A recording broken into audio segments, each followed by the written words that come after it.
આપણે આ 66 કેવીની પાછળ જેસર આવી ગયા છીએ, જ્યાં ભગો મહેતા સામે દેખાય છે. નવા મહેમાન તમે જોઈ શકો છો. આ એમના મકાન બનાવ્યા. કેટલા દિવસ પહેલા આવ્યા તમે? 15-20 જમણ થયા. શું નામ છે તમારું? ગબ્બાભાઈ. ગબ્બાભાઈ. મકાન એના બનાવી નાખ્યા છે મસ્તીના, સરસ. તમે જોઈ શકો છો. આ શેનું બનાવ્યું છે? આ અહીંયા મળે જેસરમાં?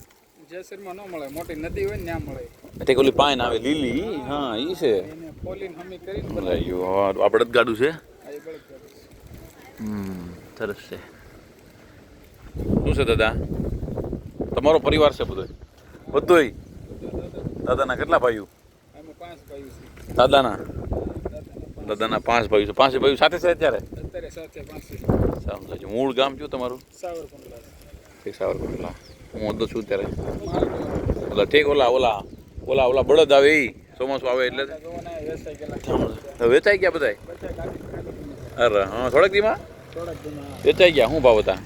ભાવ જેવા ટાંટા એમ 10,000ની ગોળ, 15,000ની, 20,000ની જેવા ટાંટા. તમે જોઈ શકો છો. સરસ મજાના બધી જ જગ્યાએ બળદગાડા અંદર પડ્યા છે. આવો અહીંયા આવો તો આ ઘરે આવો તો બળદગાડું તમે જોઈ શકો છો. હા, બળદગાડું છે. તમે જોઈ શકો છો. આ ચૂલો છે. સરસ મજાનો ચૂલો પણ બની ગયો છે. બળતણ આવી ગયા છે અને બળદગાડું પણ આવી ગયું છે. અને સામે જોઈ શકો છો અમે બાથરૂમ આ બધી અંદર એમને બનાવી નાખ્યું છે. અલગ અલગ જગ્યાએ ગામ ફરતા હોય છે. હાલ ઘણા વર્ષોથી સાવરકુંડલા રહે છે, પણ આ જેસરમાં તમે જોઈ શકો છો બધી